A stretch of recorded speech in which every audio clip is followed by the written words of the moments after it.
La primera presentación tiene que ver con un problema bastante común en la práctica clínica y que tiene que ver con los compromisos de conciencia súbitos.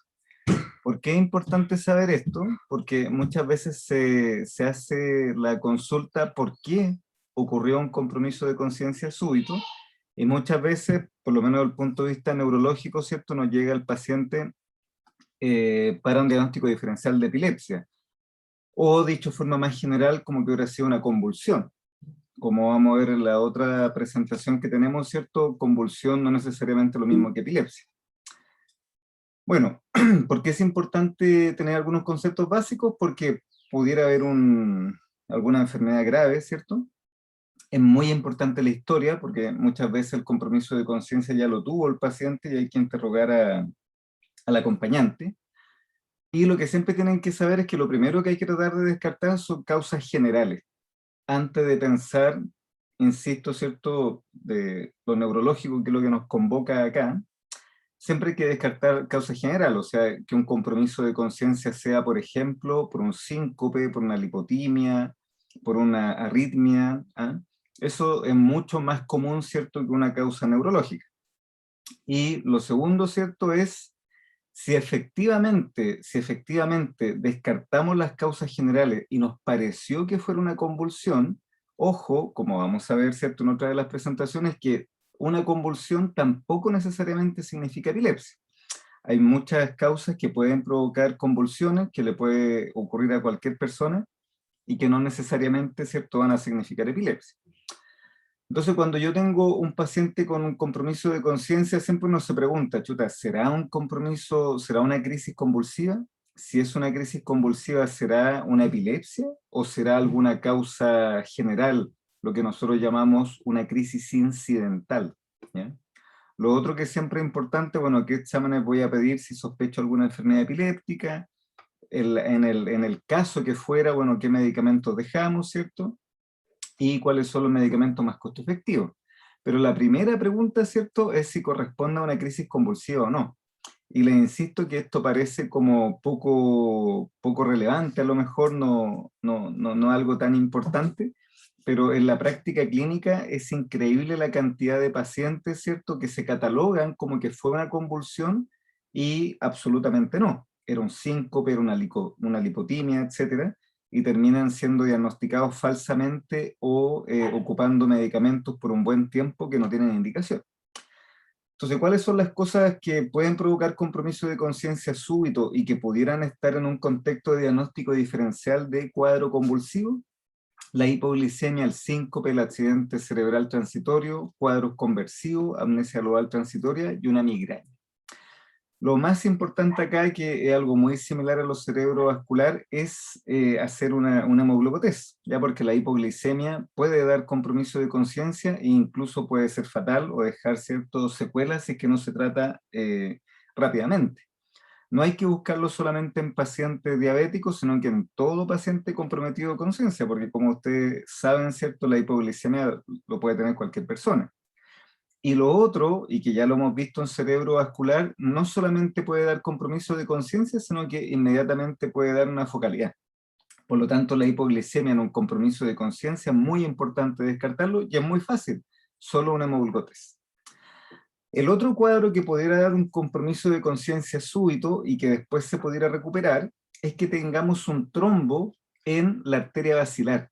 Como ustedes saben, en la arteria basilar está la irrigación del tronco del cerebro, donde está todo lo que tiene que ver con el sistema del SARA, con la activación, todo lo que tiene que ver con el ciclo sueño-vigilia. Entonces, algunas veces ocurre que hay un accidente vascular transitorio por un trombo en la arteria basilar y el paciente, ¿cierto?, tiene un compromiso de conciencia y después recupera. ¿Cómo se diferencia de un cuadro convulsivo, por ejemplo? Que generalmente no tiene poictal, si es que es un accidente vascular transitorio, y lo otro, ¿cierto?, de que la duración no es como un cuadro convulsivo, que generalmente los cuadros convulsivos, la crisis, ¿cierto?, dura 1 minuto, 2 minutos, máximo 5 minutos. En este caso, los accidentes vasculares transitorios por lo menos duran 20 minutos, 30 minutos. Y lo otro es que pueden haber algún cuadro de tronco. Como sabemos, ¿cierto?, hay mucha estructura en el tronco. por lo tanto puede haber vértigo, puede haber dismetría, puede haber alguna asimetría facial, puede haber algún cuadro focal neurológico acompañando este compromiso de conciencia. ¿Okay? Ojo que hay un cuadro, que lo vamos a ver probablemente cuando estemos en los prácticos, que se llama parálisis de Todd, o fenómeno de Todd, o síndrome de Todd, que es cuando un paciente tiene un cuadro convulsivo real, y después de ese cuadro convulsivo queda con una parálisis. ¿Ya? Ese es otro cuadro, y eso es posterior al compromiso de conciencia, eso es en el post-ictal. ¿Ya? Entonces, ojo, generalmente un paciente con un compromiso de conciencia súbito, para que yo piense que sea un accidente vascular transitorio, es porque estoy pensando generalmente en territorio posterior. Son pacientes con factores de riesgo cerebrovascular y tienen en algún momento de la historia o al examen físico alguna focalidad de tronco. ¿Ya? Lo otro que es bastante común es el síncope. ¿Ya? El síncope se debe a una hipoperfusión cerebral súbita. Generalmente de menos de 60 segundos, no hay posictal y el paciente no tiene síntomas acompañantes clásicos, por ejemplo, mordedura lingual o pérdida del control de esfínter. ¿Ya? Ojo que los pacientes generalmente pueden tener, dependiendo del síncope, pero pueden tener algunos síntomas neurovegetativos acompañantes, por ejemplo, sudoración o sensación de que se van a desfallecer, ¿cierto? Y lo otro que se ve en algunos casos, no siempre, pero se ve, es que pacientes muy añosos, especialmente, que tienen mala perfusión cerebral, cuando tienen el síncope, pueden hacer algunas clonías en el suelo. Hacen el síncope, es un síncope común y corriente, pero pueden hacer algunas clonías en el suelo. Eso es porque la hipoperfusión cerebral fue muy severa, generalmente, insisto, en pacientes añosos. Y eso puede dar lo que se llama el síncope convulsivo, por estas convulsiones que tiene en el suelo. Y que es un nombre muy confundente, porque sigue siendo un síncope, solamente que, insisto, es tan severa la hipoperfusión cerebral que tiene unas pequeñas clonías al paciente. ¿Ya? Aquí, por supuesto, muy importante, todo paciente con compromiso de conciencia, tomar los signos vitales y hacer un electrocardiograma para descartar alguna arritmia, para descartar una hipotensión, etc. Y se insiste, ¿cierto?, de que no tiene posictal, no hay una postura tónico-clónica y no hay una aura previa. ¿Bien? Aquí hay una buena lista, ¿cierto?, de varios tipos de síncope. Recuerden que está el vasovagal, ¿cierto?, por ejemplo, por compresión del bulbo carotidio, puede ser situacional, puede ser por bradiarritmia o taquiarritmia. Una FA puede debutar con un síncope, por ejemplo. Por eso es muy importante el electrocardiograma. E incluso en algunos casos, ¿cierto?, se hace el TIL test para ver diferencias, ¿cierto?, en las presiones arteriales que sean por lo menos más de 20 milímetros de mercurio para hacer el diagnóstico. Hay mucho score para poder diferenciar síncope versus crisis convulsiva, porque en la práctica clínica, ¿cierto?, es muy común que se haga este cuestionamiento. Incluso a muchos pacientes con síncope erróneamente se les pide un electroencefalograma, ¿ya? Y aquí aparece esta escala, ¿cierto?, que está en español, es como bastante sencilla, donde se insiste en que el síncope en general es corto, es breve, menos de 60 segundos y no tiene posictal, ¿ya?, a diferencia del cuadro convulsivo. Incluso la IAGES también aparece ahí nombrado muy breve, como sospechar, ¿cierto?, un cuadro de síncope. Es una pregunta bastante común, ¿ya? Y el otro de los cuadros que puede dar un compromiso de conciencia, pero esto ya la verdad es bien rebuscado, es muy poco común, yo personalmente lo he visto muy poco, es que algunas veces hay compromiso de la arteria basilar o lo que se llama migraña basilar, porque después del compromiso de conciencia, después de la alteración de los pares craneales, ¿cierto?, viene una cefalea, ¿ya? Hay pacientes, insisto, esto es muy raro, muy poco común, que el aura de su migraña es este compromiso de conciencia con algunos síntomas de fosa posterior, ¿ya? Esto es muy raro, insisto, y generalmente se sospecha cuando el paciente ya ha tenido episodios previos y cuando efectivamente después del compromiso de conciencia tienen cefalea. ¿Sí? Este otro cuadro de acá, yo siempre lo coloco porque si a uno se lo cuentan o uno lo ve, uno puede pensar que es un paciente psiquiátrico. No es exactamente un compromiso de conciencia que el paciente caiga al suelo, pero sí es un compromiso de conciencia de que el paciente tiene un periodo de laguna mental. Hay un momento, media hora, 1 hora, 2 horas, se describe hasta 48 horas, pero generalmente es 1 hora, 2 horas, que el paciente pierde la memoria. Tiene una laguna mental en ese episodio, y si uno ve al paciente durante la crisis, el paciente sabe quién es, pero no es capaz de saber lo que está haciendo o lo que iba a hacer. Y uno le dice, no, mira, tú estás trabajando, estás haciendo tal cosa, él lo entiende, lo incorpora, pero a los 5 minutos, ¿cierto?, ya se le olvida.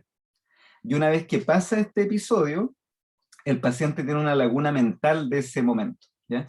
Esto se llama amnesia global transitoria, y también, ¿cierto?, algunas veces se puede confundir con cuadros de epilepsia, ya especialmente de epilepsia del lóbulo temporal, que como sabemos es donde está alojada la función de la memoria, ¿ya?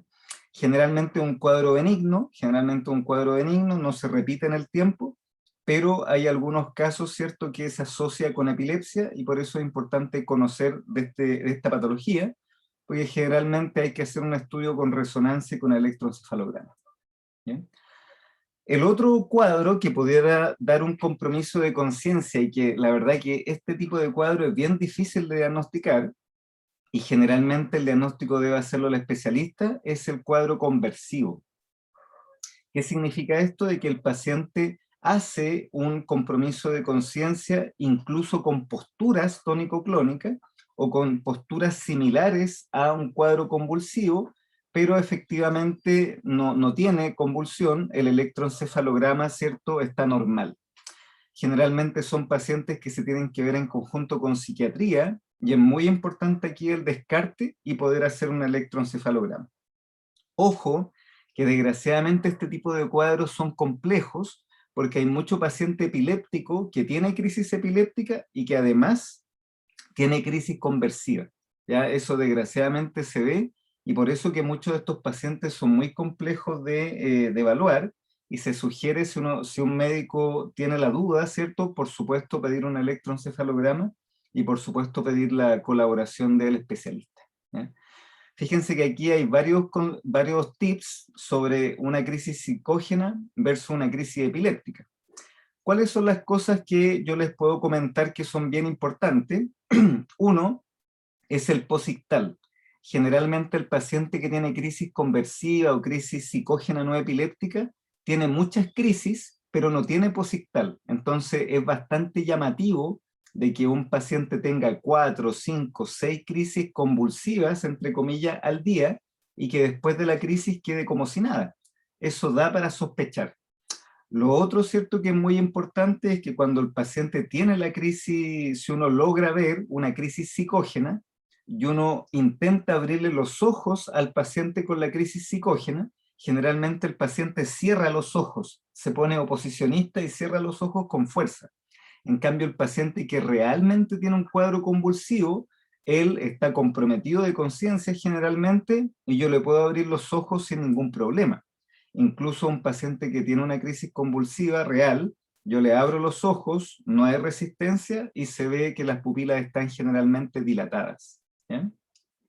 Ahora, les insisto, generalmente los cuadros conversivos son de difícil diagnóstico, ¿cierto? Y ante la sospecha, de todas formas hay que derivarlo con el especialista. ¿Bien? Bueno, y lo otro, ¿cierto?, que no está de más recordar, que siempre que ustedes tengan un paciente que, mientras ustedes lo están evaluando, recientemente tuvo un compromiso de conciencia, por supuesto que hay que manejarlo con el ABCDE, y ahí lo más importante es descartar de nuevo, insisto, las causas generales. Hacer un hemoglucotest, tomar, ¿cierto?, la presión, ver que esté hemodinámicamente estable, y hacer un electrocardiograma, ¿ya? Después uno piensa, si ya ha pasado toda esta fase inicial, ahí uno recién piensa eventualmente en pedir una imagen. Pero por favor, siempre que les toque ver un paciente que recientemente o en el momento tiene un compromiso de conciencia, siempre descartar las causas generales, ¿ya? No ir inmediatamente a pensar en algo neurológico o a una imagen, sin antes haber descartado una arritmia, sin antes haber descartado una hipotensión, sin haber descartado una hipoglicemia. ¿Ya? Esto lo vamos a revisar, ¿cierto?, en las siguientes presentaciones, pero de todas formas, como concepto general, generalmente el paciente con un cuadro convulsivo se deja que haya apertura ocular sin problemas, hay pupilas dilatadas, puede tener síntomas previos, por ejemplo, dolor epigástrico o un déjà vu o algún aura, por ejemplo, una afasia.